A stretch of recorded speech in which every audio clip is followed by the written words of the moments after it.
Hi guys, welcome back to Janani Arumugam's vlog. இன்றைக்கி ஒரு சின்ன vlog பார்க்கலாம். சம்மர் டைம் வந்துருச்சுல, இதுக்கப்புறம் நம்ம ஃபேஸில் அப்ளை பண்ணுறது, ஹேண்டில் அப்ளை பண்ணுறது, இது மாதிரி தான் இருக்கும். ஸோ இது சின்ன ஒரு டிப்ஸ் தான் இது. ஹோம் ரெமெடி தான் இது. அது அதிகமான ஒரு கடையில் வாங்குறதோ அந்த மாதிரி ப்ராடக்ட்லாம் எதுவுமே வச்சு யூஸ் பண்ணலை. ஸோ வீட்டில் இருக்க ப்ராடக்ட் வச்சு தான் யூஸ் பண்ண போகிறோம். ஸோ இது என்னென்னு பார்த்தீங்கன்னா, கஞ்சி தண்ணி, சாப்பாடு வடிக்கிறோம்ல, அந்த கஞ்சி தண்ணி வந்து ஆறுனதுக்கப்புறமேட்டா ஒரு 2 ஹவர்ஸ் இல்லை 3 ஹவர்ஸில் வந்து அது லைட்டாக பல்பியாக வந்து அடியில் வந்து தங்கிடும். ஸோ மேலே இருக்க தண்ணி மட்டும் வந்து வடிகட்டிட்டு அடியில் இருக்க அந்த கஞ்சி தண்ணி இருக்குல்ல, அதை மட்டும் நான் சின்ன பவுலில் எடுத்து வச்சுருக்கேன். ஸோ அது கூட நம்ம இன்னொன்று மிக்ஸ் பண்ண போகிறது என்னென்னா ஆலோவேரா ஜெல். நான் இந்த ஜெல்லை ஆல்ரெடி உங்களுக்கு வந்து நான் காமிச்சிருப்பேன் வீடியோவில். ஸோ இந்த ஜெல் தான் நம்ம மிக்ஸ் பண்ண போகிறோம். நான் இந்த மாதிரி ப்ராடக்ட்லாம் யூஸ் பண்ணுறதுக்குனே வந்து ஸ்பூன் சின்னதாக வச்சுருக்கேன். ஸோ அந்த ஸ்பூனில் தான் நான் வந்து எடுத்து அதில் ஆலோவேரா கலந்துக்க போகிறேன். லைட்டாக அதில் எந்த அளவுக்கு நம்ம குவான்டிட்டி எடுத்துருக்கோமோ அதுக்கேற்ற மாதிரி ஆலோவேரா ஜெல் எடுத்துகிட்டு அந்த கஞ்சி தண்ணியில் மிக்ஸ் பண்ணிக்கணும். எல்லாம் மிக்ஸ் பண்ணால் வந்து அது ரெண்டும் மிக்ஸ் ஆகிடும். மிக்ஸ் ஆனதுக்கப்புறமேட்டா நம்ம வந்து ஃபேஸில் அப்ளை பண்ணலாம். ஸோ நான் இப்போதைக்கு உங்களுக்கு கையில் மட்டும் அப்ளை பண்ணி காமிக்கிறேன்.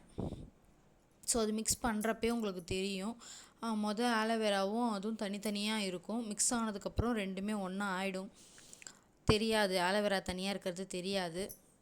இது வந்து நம்ம வீட்டில் இருக்க ஆலோவேராலையும் போடலாம். வீட்டில் இருக்க ஆலோவேராவில் அந்த சைடில் இருக்க அந்த முள்ளெலாம் எடுத்துகிட்டு நடுவில் இருக்க அந்த ஸ்பூன் வச்சு எடுத்தால் வந்துடும். ஸோ அதை மிக்ஸ் பண்ணி கூட இதில் போடலாம்.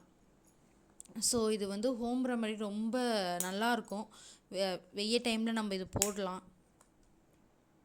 ஸோ நான் கையில் மிக்ஸ் பண்ணி கையில் நான் அப்ளை பண்ணி காமிக்கிறேன் உங்களுக்கு. கையில் அப்ளை பண்ணிவிட்டு இது வந்து ஃபஸ்ட்டு வந்து நம்ம ஃபேஸில் அப்ளை பண்ணுறதுக்கு முன்னாடி நம்ம ஃபேஸ் வாஷ் பண்ணணும். ஃபேஸ் வாஷ் பண்ணிட்டு தான் இதை அப்ளை பண்ணணும். அப்போ தான் அதில் இருக்க டர்ட்ஸ் எல்லாத்தையும் நமக்கு எடுத்து கொடுத்துரும். அது தடவுறப்போ ஒரு ஷைனிங்னஸ் வரும். இது தொடர்ந்து தடவுனா ஷைனிங்னஸ் வரும். ஸோ நான் கையில் வந்து வைப்ஸ் வச்சு தொடச்சிட்டு நான் இதை உங்களுக்கு பண்ணி காட்டுறேன். ஸோ அது உங்களுக்கு பார்த்தாலே தெரியும். அது ஒரு மாதிரி தண்ணியாக தான் இருக்குது. அது காஞ்சதுக்கு அப்புறமேட்டா நான் காமிக்கிறேன். இது வந்து ஒரு 5 மினிட்ஸ் அதை வந்து காய வச்சதுக்கு அப்புறமேட்டா இது எடுத்த வீடியோ. ஸோ இது வந்து மறுபடியும் நான் மிக்ஸ் பண்ணி அப்ளை பண்ணுறேன். ஏற்கனவே மிக்ஸ் பண்ணி வச்சுருந்தால, ஸோ அதை மறுபடியும் செகண்ட் டைம் நான் அப்ளை பண்ணுறேன். ஸோ மறுபடியும் ஒரு 5 மினிட்ஸ்க்கு அப்புறமேட்டா வாஷ் பண்ணால் ஒரு ஷைனிங்னஸ் நமக்கு கிடைக்கும். நம்ம ஏற்கனவே இருந்த ஃபேஸை விட அதுக்கப்புறம் நம்ம ஃபேஸ் வாஷ் பண்ணதுக்கப்புறமேட்டா ஒரு ஷைனிங்னஸ் கிடைக்கும். ஸோ இதுக்கப்புறம் ரெகுலராக எல்லாருமே போட்டு பாருங்கள், உங்களுக்கே டிஃப்ரென்ஸ் தெரியும். நான் ரெகுலராக யூஸ் பண்ணிகிட்ருக்க ஒரு ரெமெடி இது, ஹோம் ரெமெடி. இதை நீங்கள் ட்ரை பண்ணி பார்த்துட்டு எனக்கு கமெண்ட் பண்ணுங்கள். நெக்ஸ்ட் ஒரு சின்ன vlogல பார்க்கலாம். தேங்க்யூ.